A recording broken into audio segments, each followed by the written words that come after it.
Welcome back. ഇന്നൊരു DIY sketch ബുക്കാണ് ഉണ്ടാക്കുന്നത്. ഒരു പെയിൻറ്റിങ് സ്കെച്ച് ബുക്കാണ്. നമ്മളിതിന് മുമ്പ് ഒരു വീഡിയോ ചെയ്തിട്ടുണ്ടായിരുന്നു സ്കെച്ച് ബുക്ക് ഉണ്ടാക്കുന്നത്. പക്ഷേ അത് സ്റ്റിച്ച് ചെയ്തിട്ടാണ് ചെയ്തിട്ടുണ്ടായിരുന്നത്. പക്ഷേ ഇത് വളരെ ഈസി ആയിട്ടുള്ളൊരു മെത്തേഡാണ്. സ്റ്റിച്ചിങ് ഒന്നുമില്ല. അതിൻ്റെ കൂടെ തന്നെ സ്കെച്ച് ബുക്കിൻ്റെ കവറോടെ ഡിസൈൻ ചെയ്യുന്നുണ്ട്. So keep watching.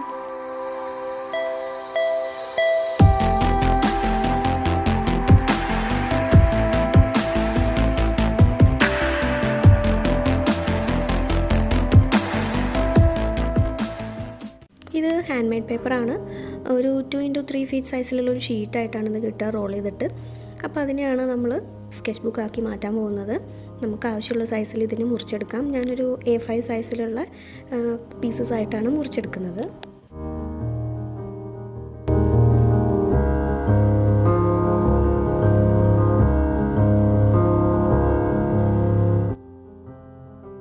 ഇപ്പോൾ ഒരു ഹാൻഡ് മെയ്ഡ് പേപ്പറിൻ്റെ ഒരു ഷീറ്റിൽ നിന്ന് കിട്ടിയതാണിത്. ഇതുപോലത്തെ 2 ഷീറ്റ് മുറിച്ചിട്ടാണ് ഞാൻ ഒരു ബുക്ക് ഉണ്ടാക്കാൻ ഉദ്ദേശിക്കുന്നത്. അപ്പോൾ ഇത് നന്നായിട്ട് ചുളിവും മടക്കും ഒക്കെ ഉണ്ടാവും. അപ്പോൾ അതൊന്നും നിവരാൻ വേണ്ടി ഇതുപോലെ നന്നായിട്ടൊന്ന് വെള്ളം ഡാമ്പ് ചെയ്ത് കൊടുക്കണം. എല്ലാ പേപ്പറിലും ഒന്ന് വെറ്റ് ചെയ്തെടുക്കുക വെള്ളം. ഒരുപാട് അങ്ങ് ഒലിച്ചിറങ്ങുന്ന രീതിയിലുള്ളൊരു വെറ്റ്നസ് വേണ്ട, ചെറിയൊരു ഡാംപ്നെസ് മാത്രം മതി. അല്ലെങ്കിൽ നമ്മളത് ഉണക്കാൻ വെക്കുന്ന സമയത്ത് അത് ഉണങ്ങി കിട്ടില്ല. ഇങ്ങനെ അട്ടിയായിട്ട് തന്നെയാണ് വെച്ചിട്ടാണ് ഉണക്കുന്നത്. ഈ ഒരു ടെക്നിക്ക് വെച്ചിട്ട് തന്നെയാണ് ഞാൻ പെയിൻറ്റ് ചെയ്ത പേപ്പർ ചുളിവൊക്കെ ഉണ്ടെങ്കിലും നിവർത്തുന്നത്. അതിൻ്റെ ബാക്ക് സൈഡിൽ വേണം വെറ്റ് ചെയ്യാനായിട്ട്. അപ്പോൾ പെയിൻറ്റിങ് ചെയ്ത പേപ്പറാണെങ്കിൽ എന്നിട്ട് ജസ്റ്റ് ഒരു വെയിറ്റ് അതിൻ്റെ മേലെ വെച്ച് കൊടുത്താൽ ഒരു 24 hours കഴിഞ്ഞെടുത്ത് നോക്കുമ്പോൾ നന്നായിട്ട് ഫ്ലാറ്റായിട്ടുണ്ടാവും. ഇപ്പോൾ എല്ലാ പേപ്പറും വെറ്റ് ചെയ്ത് കഴിഞ്ഞു. ഇനി നമുക്കതെല്ലാം മട്ടിയായിട്ട് വെച്ചിട്ട് ഒരു നല്ലൊരു വെയിറ്റ് അതിൻ്റെ മേലെ കയറ്റി. ഇപ്പോൾ ഒരു 24 hours കഴിഞ്ഞിട്ടുണ്ട്. ഇപ്പോൾ അതെല്ലാം നല്ല ഫ്ലാറ്റായി കിട്ടിയിട്ടുണ്ട് പേപ്പേഴ്സ് എല്ലാം. ചെറിയൊരു വെറ്റ്നസ് ഉണ്ടെങ്കിൽ കുഴപ്പമില്ല. നല്ല വെറ്റ്നസ് ഉണ്ടെങ്കിൽ ഒന്നുകൂടെ ഒന്ന് വെയിറ്റിൻ്റെ അടിയിൽ തന്നെ വെക്കേണ്ടി വരും. ഇനി ബൗണ്ട് ചെയ്യാൻ ഉദ്ദേശിക്കുന്ന സൈഡ് നന്നായിട്ടൊന്ന് ടാപ്പ് ചെയ്ത് ലെവൽ ചെയ്തെടുക്കണം. ഞാനിങ്ങനെ ഒരു പോർട്രേറ്റ് മോഡലാണ് ചെയ്യാൻ ഉദ്ദേശിക്കുന്നത്. അപ്പോൾ ഞാൻ ഈ ഒരു സൈഡ് നന്നായിട്ട് ലെവൽ ചെയ്തെടുത്തിട്ടുണ്ട്. ഇനി ഇതൊരു പോളിത്തീൻ കവറിൻ്റെ മേലെ വെച്ചിട്ട് നല്ലൊരു പ്രഷർ കൊടുക്കണം ഒരേ ലെവലിൽ. അപ്പോൾ അതിന് വേണ്ടിയിട്ടാണ് ഞാൻ ബുക്ക് വെച്ചിട്ടുള്ളത്. എന്നിട്ട് നന്നായിട്ട് ഗ്ലൂ അപ്ലൈ ചെയ്യാം സൈഡ്സിൽ. പേജിൻ്റെ ഒക്കെ അകത്തേക്കാകാതെ വേണം ഗ്ലൂ അപ്ലൈ ചെയ്യാൻ. അപ്പോൾ അതിനൂടെ വേണ്ടിയിട്ടാണ് നമ്മൾ ബുക്ക് വെച്ചിട്ട് ഇങ്ങനെ പ്രസ് ചെയ്ത് പിടിച്ചിട്ടുള്ളത്. ഈ സൈഡ്സിലെല്ലാം നന്നായിട്ട് ഗ്ലൂ അപ്ലൈ ചെയ്ത് കഴിഞ്ഞാൽ മേലെ കൂടി ഒരു പോളിത്തീൻ കവർ വെച്ചതിന് ശേഷം നല്ലൊരു വെയിറ്റ് വീണ്ടും വെക്കണം. ഒരു 24 hours തന്നെ മതിയാവും. ആ ഗ്ലൂ ഉണങ്ങുന്നത് വരെ വെച്ച് കൊടുക്കാം. ഇനി അത് ഉണങ്ങി കിട്ടുമ്പോഴേക്കും ഇതിൻ്റെ കവർ റെഡിയാക്കി എടുക്കാം. ഹാർഡ് കവറാണ് ചെയ്യുന്നത്. ഇത് ഇതിൻ്റെ ഒരു പാക്കിംഗ് മെറ്റീരിയലാണ്, ഹാർഡ് ബോർഡ്. അതിൻ്റെ മേലെ ഹാൻഡ് മെയ്ഡ് പേപ്പർ വെച്ചിട്ടൊന്ന് കവർ ചെയ്തെടുത്തു. എന്നിട്ട് ഗ്ലൂ വെച്ചിട്ട് നന്നായിട്ടൊന്ന് ഒട്ടിച്ചെടുത്തതാണ്. ഇതിന് മുമ്പ് ചെയ്ത സ്കെച്ച് ബുക്ക് വീഡിയോയിൽ ഞാനത് ഡീറ്റെയിൽഡ് ആയിട്ട് കാണിച്ചിട്ടുണ്ട്. അതുകൊണ്ട് ഞാൻ ഇതിലത് കാണിക്കുന്നില്ല. ഇനി കവറൊന്ന് ചെയ്തെടുക്കാം. വളരെ പെട്ടെന്ന് ചെയ്യാൻ പറ്റുന്ന ഒരു ജസ്റ്റ് ഒരു വെറ്റ് ഇൻ വെറ്റ് ടെക്നിക്ക് വെച്ചിട്ടുള്ള ഒന്ന് സ്പ്രെഡ് ചെയ്തെടുക്കുകയാണ് കളറ്. 2 കവറോട് ഒരുമിച്ച് വെച്ചിട്ടാണ് ചെയ്യുന്നത്. ഈ കളേഴ്സ് പേനസ് ഗ്രേയും ക്രിംസൺ ലേക്കുമാണ്. ക്യാമലിൻ്റെ വാട്ടർ കളർ കേക്ക്സാണ് യൂസ് ചെയ്തിട്ടുള്ളത്. ഇനി ഇതൊന്ന് ഉണങ്ങട്ടെ, എന്നിട്ടേ ബാക്കി ചെയ്യാൻ പറ്റുള്ളൂ. ഇപ്പോൾ 24 hours കഴിഞ്ഞിട്ടുണ്ട്. നമ്മുടെ സ്കെച്ച് ബുക്ക് ഗ്ലൂ ഒക്കെ ഉണങ്ങിയോ നോക്കാം. ഇപ്പോൾ നന്നായിട്ട് ഉണങ്ങിയിട്ടുണ്ട്.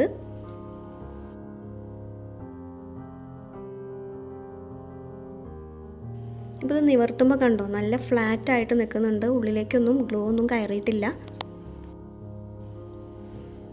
സ്കെച്ച് ബുക്കിൻ്റെ ഏറ്റവും നല്ലൊരു ക്വാളിറ്റി എന്ന് പറയുന്നത് ഇങ്ങനെ ഫ്ലാറ്റായി നിൽക്കണം എന്നുള്ളതാണ്. അത് ഞാൻ കഴിഞ്ഞ തവണയും പറഞ്ഞിട്ടുണ്ടായിരുന്നു. ഈ ഒരു ഹാൻഡ് മെയ്ഡ് പേപ്പർ കുറച്ച് റഫാണ്. ഇത് വാട്ടർ കളേഴ്സ്, ഗ്വാഷ്, അതുപോലെ അക്രലിക്സ് ഒക്കെ ചെയ്യാനായിട്ട് പറ്റുന്ന ഒരു സർഫസാണിത്. ഇതിപ്പോൾ 2 ഷീറ്റ് ഹാൻഡ് മെയ്ഡ് പേപ്പർ ഞാനിതിന് യൂസ് ചെയ്തിട്ടുണ്ട്.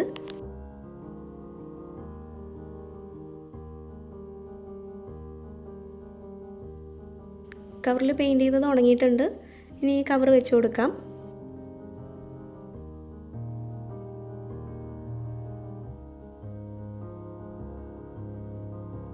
അതിനു മുമ്പ് കവറിലൊരു എലാസ്റ്റിക് ബാൻഡ് കൂടെ വെച്ച് കൊടുക്കുന്നുണ്ട്.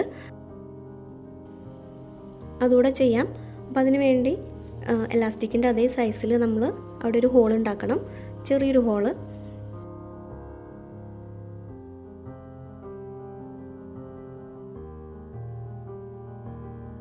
പിന്നെ ആ ഇലാസ്റ്റിക് ഒന്ന് ഫോൾഡ് ചെയ്ത് വെക്കാൻ വേണ്ടിയിട്ട് ഒരു കുഞ്ഞു ലെയർ മാത്രം അതിൻ്റെ മേലെ നിന്ന് കട്ട് ചെയ്തെടുക്കുന്നുണ്ട്.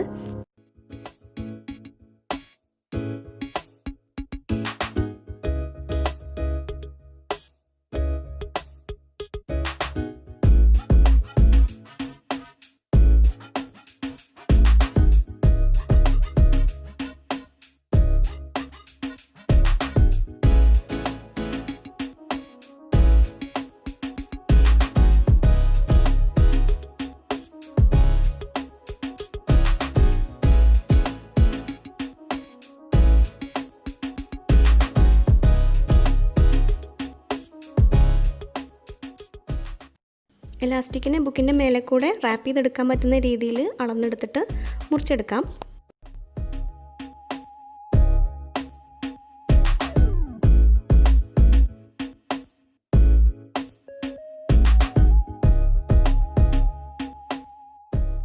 ഇനി ആ ഹോളിലൂടെ ഇലാസ്റ്റിക് ഇങ്ങനെ വലിച്ചെടുത്തിട്ട് അവിടെ ഒന്ന് സ്റ്റിക്ക് ചെയ്ത് കൊടുക്കണം. ഞാൻ ഗ്ലൂ ഗണ്ണ് വെച്ചിട്ടാണ് അതൊന്ന് സ്റ്റിക്ക് ചെയ്ത് കൊടുക്കുന്നത്.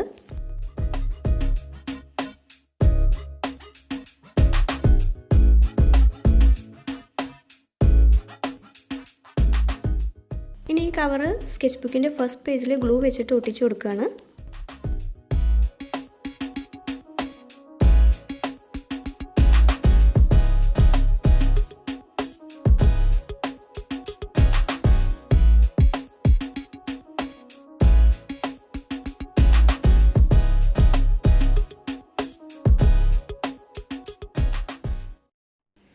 രണ്ട് സൈഡിലും കവർ ഒട്ടിച്ചു കൊടുക്കുക.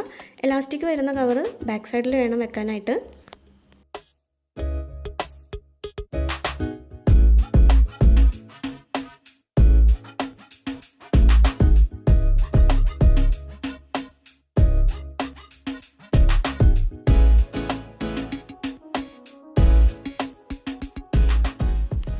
ഇനി കവറിൽ 2 ഫെദേഴ്സ് വരച്ചു കൊടുക്കുന്നുണ്ട്.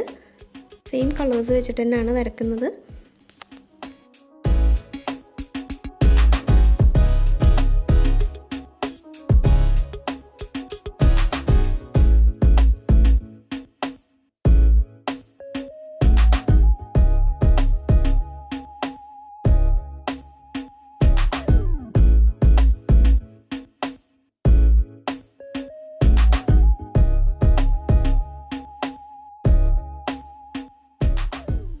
ഇത് ബ്രസ്റ്റോയുടെ മെറ്റാലിക് കളേഴ്സാണ്, വാട്ടർ കളേഴ്സാണ്. അത് വെച്ചിട്ട് ചെയ്യുമ്പോൾ നല്ലൊരു എഫക്റ്റ് വരുന്നുണ്ട്.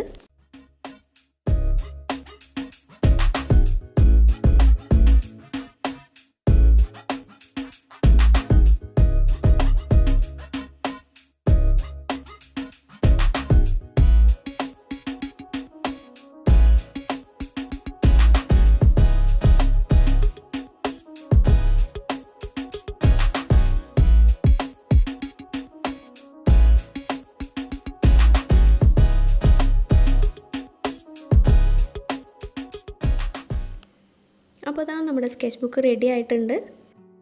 ഇത് വാട്ടർ കളേഴ്സിന് അതുപോലെ വാട്ടർ ബേസ്ഡ് ആയിട്ടുള്ള എല്ലാ പെയിൻറ്റിങ്സും ഇതിൽ ചെയ്യാം. ആക്രിലിക്സ്, ഗുവാഷ്, വാട്ടർ കളർ, ഇത് 3ഉം ചെയ്യാനായിട്ടാണ് ഞാൻ ഇതിൽ ഉദ്ദേശിക്കുന്നത്. അപ്പോൾ വീണ്ടും അടുത്ത വീഡിയോയിൽ കാണാം. അതുവരേക്കും ബൈ.